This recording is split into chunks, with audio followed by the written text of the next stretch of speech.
Bismillahirrahmanirrahim. Assalamualaikum warahmatullahi wabarakatuh. Waalaikumsalam. Para pemirsa channel Kupas sekalian, kita bertemu lagi dalam program Paralogism atau Paralogisme. Pada kesempatan kali ini kita akan mengulas tentang posisi virus dalam kehidupan manusia dari tinjauan filosofis, bukan semata dari tinjauan sains tentang virus atau mikrobiologi atau virologi, tapi kita akan membahas lebih umum dari sisi filosofis. Bersama saya telah hadir pembicara kita seperti biasa, Ustadz Musa Kazim.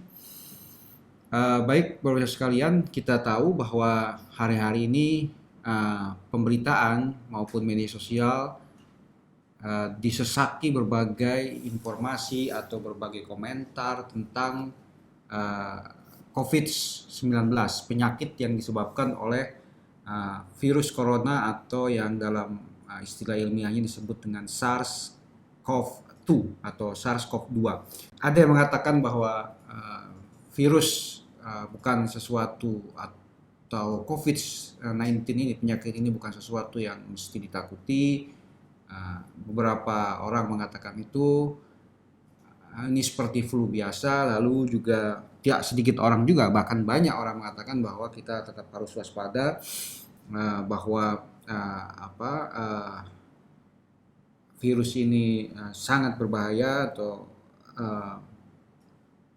penyebarannya luar biasa dan kita tetap harus waspada, tidak boleh meremehkan. Nah, tapi dalam konteks sejarah kehidupan manusia kita tahu bahwa virus itu sudah jutaan varian atau jutaan galur lah bisa dikatakan ditemukan dalam kehidupan manusia di alam semesta ini. Nah, itu sepanjang sejarahnya, dan kita manusia tetap eksis di dalam sejarah itu. Dan pertanyaannya buat Ustadz adalah ketika di era modern sekarang ini generasi kita mengalami wabah yang disebabkan oleh virus, sesuatu yang sangat tidak terlihat, dan tidak terlihat sesuatu disebut trenik lah. Itu bagaimana? Padahal ini sudah ada dalam kehidupan manusia, kita sudah hidup berdampingan dikatakan begitu dengan virus ini. Ya, salah satu persoalan yang harus kita hadapi di zaman sekarang itu kan bahwa kita seringkali terperangkap pada paradigma berpikir yang monolitik. Kita melihat kenyataan secara hitam putih. Dan lebih buruk lagi adalah hitam putihnya kenyataan itu sesungguhnya kita anggap sebagai kebenaran yang sejati atau kebenaran seutuhnya. Sementara pandangan filosofis terhadap kenyataan ini begitu beragam, kompleks, berlapis-lapis, dan relatif terhadap apa yang dihubungkan dengan atau perspektif apa yang kita pakai kan gitu. Nah, kenyataannya di dunia modern justru ketika manusia merasa dirinya berkembang, justru kita melihat cara berpikir itu justru reduksionis sekali gitu, justru dangkal sekali. Dan justru melihat segala-galanya itu berdasarkan pada apa yang opini populer, apa yang dilihat oleh kebanyakan orang, bukan narasi-narasi besar, hegemoni, ya kan, cara pandang yang hegemonik. Dan ketika terjadi konflik pun antara ideologi, konflik itu pun konflik yang hegemonik antara ideologi besar A versus ideologi besar B. Dan masyarakat secara keseluruhan itu berpikirnya yaitu pola seperti pola besar ini. Nah, ternyata sekarang kita dihadapkan pada suatu fenomena yang namanya virus ini, virus COVID-19, di mana ideologi-ideologi besar ini akhirnya bertemu, yang tadinya seolah-olah berpisah jalan, bertemu dalam melihat masalah yang sama ini. Yang ini adalah bahaya, ini adalah suatu wabah, ya kan, dan mengancam kehidupan tanpa suatu pendalaman tentang apa itu virus, hakikat virus dan lain sebagainya. Nah, disitulah sebetulnya filosof bisa berperan. memberikan katakanlah perspektif lain dari kenyataan yang disebut sebagai virus ini. Nah, di sini sebetulnya mengapa dalam banyak buku filsafat disebutkan bahwa filsafat itu memiliki dampak terapatik, dampak mengobati, dampak menyembuhkan. Karena orang ketika kegelisahan orang ini kan terjadi karena orang mengira dia punya musuh lawan yang tidak bisa dia kalahkan. Seperti dia menghadapi virus ini. Bagaimana mau dikalahkan virus ini? Pertama, tidak ada obatnya.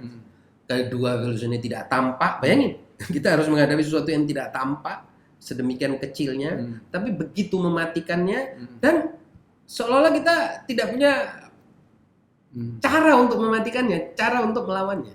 Nah, ini berakibat pada depresi, pesimisme, dan problem-problem psikologis lain yang dampaknya mungkin lebih buruk daripada kita terhinggapi virus itu sendiri. Gitu. Nah, cara berpikir ini menurut saya harus didekonstruksi, dan di sini filsafat berperan. Mengapa? Karena filsafat itu kan berbicara tentang realitas sebagai realitas. Bukan sebagai fenomena sosial, sebagai fenomena politik, tapi hakikat, sifat dasarnya itu sendiri. Benda itu, sesuatu itu apa sih? Kalau kita pelajari, Pak Irman, berdasarkan apa yang saya pelajari secara singkat, virus ini sebenarnya kan ada bersamaan dengan kehidupan itu sendiri. Karena kan dia sebenarnya bukan, kalau ada istilah filsafat ya, kalau kita bicara filsafat itu kan, apakah dia sebab? Dia bukan sebab. Apakah dia akibat? Dia juga akibat dari sesuatu yang lain. Apakah dia substansi? Dia jelas bukan substansi. Karena dia tidak, virus ini tidak berdiri sendiri. Karena dia hanya, kalau disebut berdasarkan pada apa yang kita baca ya, karena filsafat kan tidak berbicara seperti sains, bicara tentang bicara tentang benda-benda. Filsafat ini kan bicara tentang wujud sebagai wujud yang bersifat abstrak. Lalu saintis atau sains bergerak menelusuri, mengobservasi benda-benda ini tadi, baik benda yang sangat kecil, partikel-partikel terkecil seperti virus ini, atau benda-benda yang lebih besar dan tampak mata, kasat mata. Nah, ketika para saintis menyatakan bahwa sebetulnya virus ini adalah suatu kode protein, katakanlah suatu pesan, hanya kode sebetulnya ini, yang menempel pada suatu permukaan.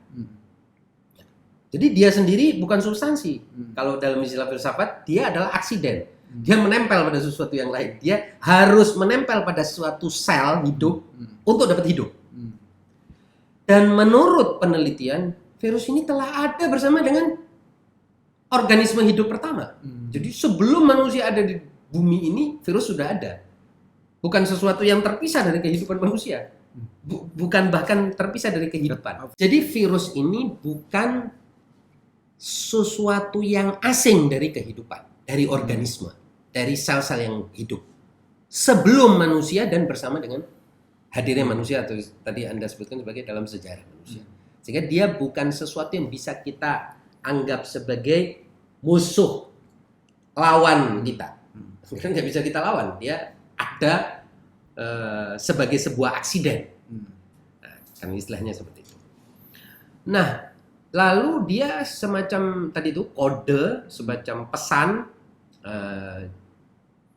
yang di dalam dirinya sendiri memiliki fungsi-fungsi.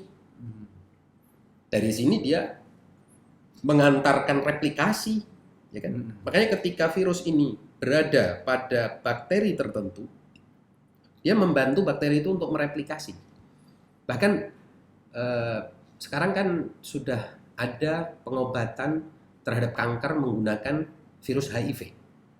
Jadi virus HIV disuntikkan ke dalam tubuh manusia yang terkena kanker, kemudian dia akan merusak kanker itu.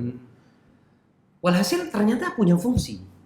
Ya kan? Apalagi kalau sekarang ada teori yang mengatakan, teori konspirasi lah katakan, bahwa virus ini diciptakan oleh Amerika atau diciptakan oleh Cina. Ini kan dua versi teori konspirasi sama-sama muncul ya. Kita tidak bicara tentang kebenaran dan kekeliruan, tapi sebagai sebuah hipotesis, kan artinya manusia mampu menemukan kode itu, mampu membuat sebuah protein ya, protein yang di dalamnya tertulis kode tertentu yang kemudian bisa menjadi virus COVID-19 atau virus yang lain atau virus yang lain. Nah, saya kira ini berarti apa? Virus itu bukan musuh manusia sebetulnya. Memang kemudian ketika digunakan untuk kejahatan ya menjadi musuh. Satu. Kedua, ketika manusianya sendiri lemah, dia menjadi musuh manusia. Imunitasnya rendah, dia menjadi musuh manusia. Tapi sebagai sebuah hakikat yang terpisah, yang sendiri tanpa dihubungkan dengan yang lain, dia punya fungsinya yang luar biasa. Pembawa kode-kode kepada berbagai sel yang ada di triliunan sel yang ada di dunia ini. Nah, kita juga melihat percakapan di media sosial maupun di pemberitaan media mainstream tentang orang berdebat bahkan bertengkar tadi soal asal muasal virus COVID-19 ini atau penyakit COVID-19 ini. Ada yang berusaha mengatakan ini milik atau berasal dari bangsa tertentu, menamakannya dengan nama bangsa tertentu. Ya tadi ada teori konspirasi semacam itu. Ya, betul. Bahkan juga ada stigmatisasi terhadap, ya bukan hanya terhadap bangsa tertentu, bahkan terhadap hewan tertentu. Betul. Dan tapi kalau kita baca juga bahwa virus ini di hewan-hewan tertentu kan tidak menimbulkan penyakit. Betul. Ya. Artinya hewan itu hidup bersama virus di dalam tubuhnya dan baik-baik saja. Nah, sementara ketika virus ini menyeberang kepada manusia, itu baru menimbulkan penyakit. Jadi pertanyaannya, virus ini tadi sudah mengatakan bukan penyakit, tapi sebenarnya apakah dia bisa diidentifikasi sebagai sesuatu yang akan merugikan manusia atau bagaimana? Ya, tadi saya bukan bilang virus ini bukan penyakit, tapi saya katakan bahwa virus ini di dalam dirinya sendiri sebelum dia berhubungan dengan yang lain-lain, dia punya fungsi pasti. Karena itu keyakinan semua filosof bahwa apapun yang ada di alam ini punya fungsi, punya makna. Kemudian kalau kita pergi juga ke dalam perspektif agama, sudah lebih jelas lagi. Tidak ada yang Allah ciptakan di bumi ini kecuali punya makna, punya maksud, punya hikmah, punya kepentingan, punya fungsi dan lain sebagainya. Jadi clear dari sisi filsafat maupun agama bahwa virus itu di dalam dirinya sendiri pasti baik. Pasti baik, kenapa? Karena buktinya dia ada. Jadi fakta bahwa dia ada di bumi ini adalah sesuatu yang baik. Itu penalaran filosofis mengatakan begitu. Semua yang ada pasti baik. Karena kalau tidak ada, ya tidak ada, nggak bisa dibahas. Nggak ada sesuatu yang nggak ada, nggak bisa diapa-apain. Oleh sebab itu potensi untuk baik nggak ada, ya juga potensi untuk jahat nggak ada, jadi nggak ada. Tetapi ketika sesuatu ada, dia punya potensi untuk baik. Dan memang ketika sesuatu itu dalam dirinya sendiri ada saja, itu sudah baik. Karena keberadaan itu sempurna. Nah, ini penalaran filosofisnya begitu ya. Lalu mulai dari mana timbul jahatnya atau yang Anda sebut tadi sebagai penyakit?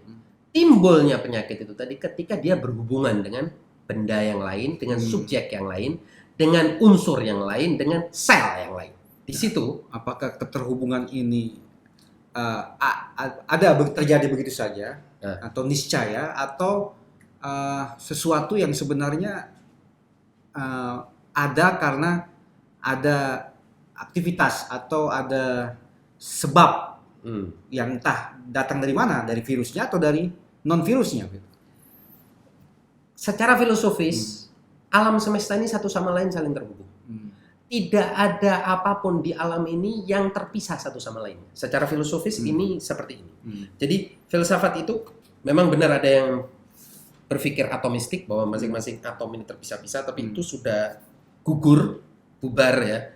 Atau katakanlah itu tidak populer di kalangan para filsuf. Yang populer di kalangan para filsuf adalah sistem alam ini satu sama lainnya itu saling terkait. Tidak bisa dipisahkan. Seperti tidak bisa ada organisme hidup tanpa ada virus, nggak bisa. Tanpa ada bakteri, nggak bisa. Karena ada fungsinya. Dia ada fungsinya. Seperti misalnya kita bicara tentang substansi tanpa aksiden. Tidak ada substansi tanpa aksiden.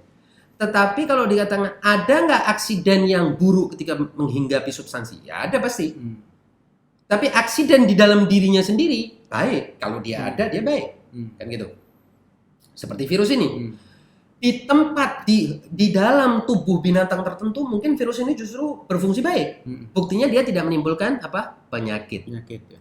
Dia menimbulkan penyakit pada manusia, tapi tidak semua manusia. Karena banyak juga orang yang terserang virus justru tidak masalah. Bahkan saya sudah katakan tadi, riset-riset sekarang menggunakan virus itu untuk membunuh sel-sel buruk, yaitu kanker di dalam tubuh manusia. Artinya kan virus ini juga punya fungsi dan ditemukan fungsinya oleh manusia. Manusia mempelajari, karena pada dasarnya fitrahnya manusia itu merasa bahwa apapun yang ada ini pasti ada manfaatnya, ada kebaikannya. Itu sebetulnya selain itu memang suatu kesimpulan atau aksioma filosofis, manusia pun berpikir seperti itu, bergerak dalam hidup ini seperti itu, bergerak dengan anggapan kalau dia masih sembuh, sehat, walafiat, ya maksud saya waras dan seterusnya, bahwa apa yang ada ini baik loh, ya kan? Kecuali dia terasuki pikiran-pikiran jahat, merasa bahwa alam ini buruk, nah itu lain lagi. Tapi intinya para filosof dan pemikiran filosofis mengatakan bahwa apapun yang hidup itu memiliki fungsi. Apapun yang ada memiliki fungsi. Virus, entah itu kita anggap sebagai makhluk hidup atau tidak. Karena kan ada yang mengatakan dia hanya bisa hidup ketika menempel pada benda hidup, sel hidup, kan gitu. Jadi dia kayak sifat gitu. Malah saya baca dia itu sebenarnya kode, dia itu pesan DNA tertentu, pesan DNA yang kalau dari satu tempat dia dari pengirim pesan. Jadi pesannya itu kan dikirim dari A ke B. Si A ini tadi mengirim ke B dan penerimanya ini imunitasnya bagus dan tidak ada masalah dan tidak melawan atau bukan musuhnya, dia tidak akan kena apa-apa. Buktinya kan virus ini kan tadinya di kelelawar di makhluk-makhluk lain ini, di binatang-binatang lain kan tidak menyebabkan apa-apa. Gitu. Begitu juga di makhluk manusia. Ternyata tidak semua manusia kena virus ini terus kemudian mengalami gejala. Bahkan salah satu keanehan dari virus ini, keunikan dari virus ini, katanya sebagian besar orang yang terkena tidak ada gejala khusus gitu. Gejala pusing, gejala demam sedikit itu kan wajar, semua orang tuh sehari-hari mungkin mengalami itu karena lelah, karena kepanasan, karena apapun, kekurangan air. 1001 sebab orang mengalami gejala-gejala seperti itu. Oleh sebab itu kalau menurut saya penting untuk kita tahu bahwa virus ini bukan substansi yang berdiri sendiri, buruk, yang harus kita perangi. Dia adalah suatu sifat atau pesan yang hinggap kepada orang atau benda hidup lainnya, sel-sel. Kan dia juga perlu pengantar. Pengantarnya kan katanya pakai protein atau apapun permukaan yang basah, ya kan? Yang kemudian dari permukaan basah itu dia masuk ke dalam sel hidup, dan di sel hidup itulah dia mereplikasi dirinya. Tetapi pada akhirnya dia bukan sesuatu yang bisa kita lawan. Ini ajaib. Nah, tadi soal bahwa ini bukan substansi. Saya menghubungkan dengan ada tulisan di CNN dari para zoologis atau ahli zoologi yang mengatakan bahwa tipe-tipe seperti virus corona yang hampir mirip dengan virus corona saat ini itu sebenarnya hidup di banyak hewan tertentu seperti kelelawar. Nah, hewan-hewan ini bertahan atau artinya tidak ada problem tadi seperti kita sebut. Tapi ketika dia mengalami stres karena habitatnya mengalami gangguan atau mungkin karena dia dicoba didomestifikasi oleh manusia, itu justru dia stres dan menyebarkan virus-virus itu atau patogen-patogen itu. Dan begitu juga kan kalau kita hubungkan dengan manusia, seperti tadi Ustadz bilang bahwa kalau kita stres, itu kekebalan tubuh kita juga drop. Seperti kita misalkan stres batuk itu menyebarkan virus juga.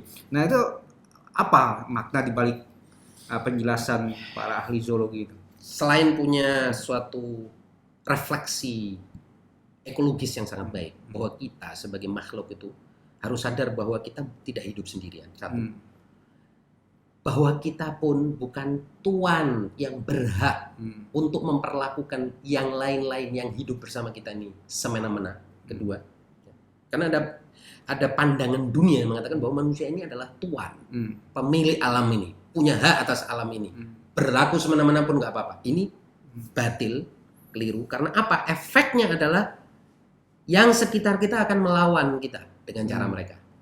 By the way, tadi ngomong-ngomong Anda mengatakan bahwa ini virus ini seperti patogen. Tidak.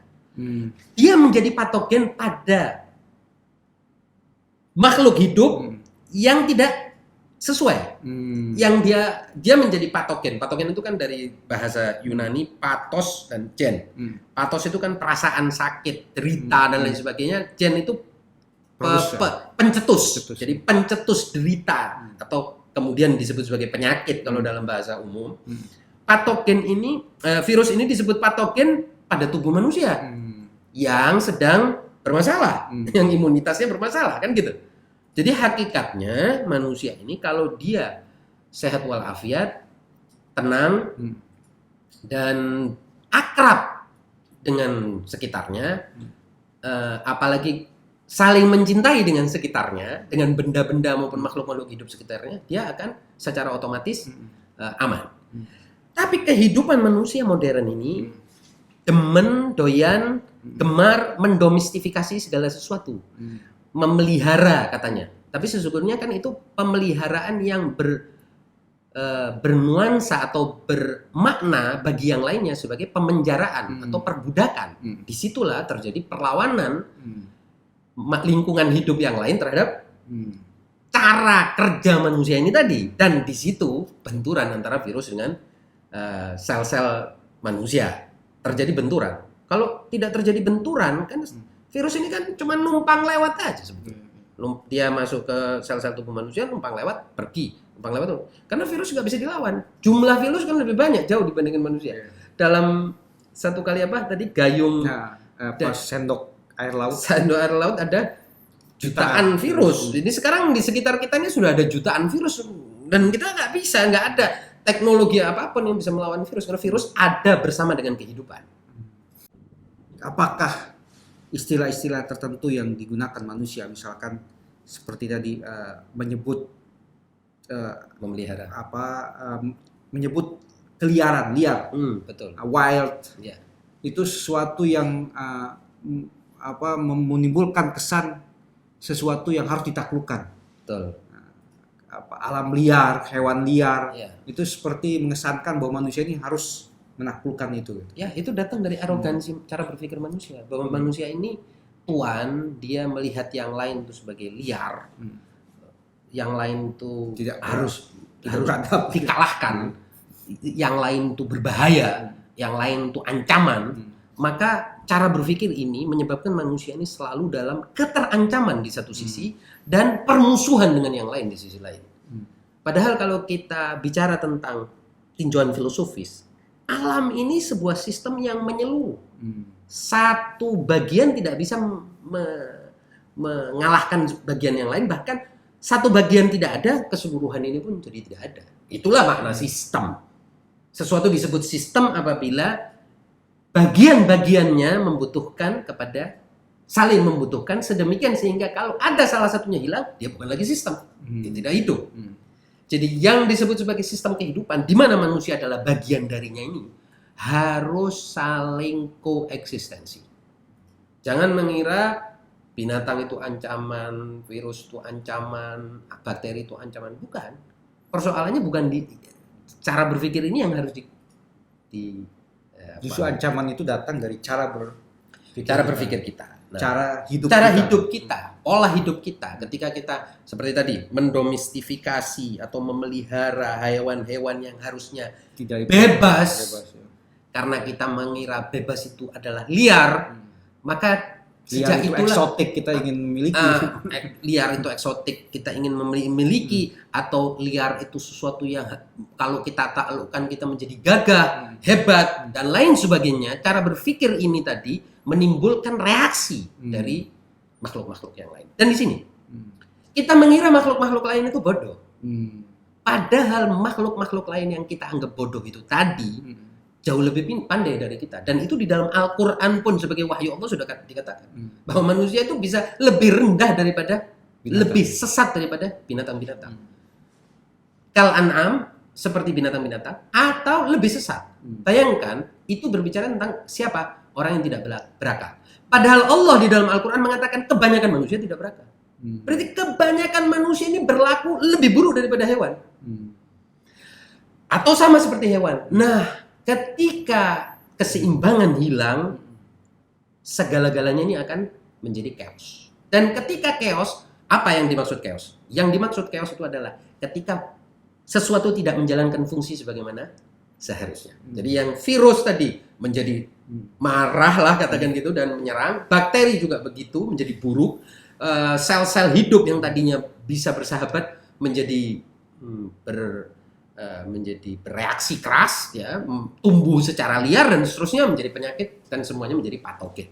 Yang disebut sebagai patogen itu kan maksudnya menyebabkan derita pada si manusia, ya, dan semua makhluk yang berperasaan. Patogen kan ada pada makhluk yang berperasaan, tapi contoh yang paling utamanya manusia, karena yang paling berperasaan dan bisa mengekspresikan perasaannya.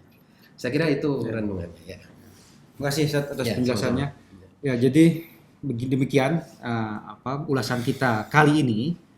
Kita akan bertemu lagi dalam ulasan-ulasan selanjutnya. Tapi yang ingin saya tegaskan adalah bahwa cara hidup manusia, justru wabah saat ini COVID-19 ini bisa menjadi refleksi kita untuk memperbaiki.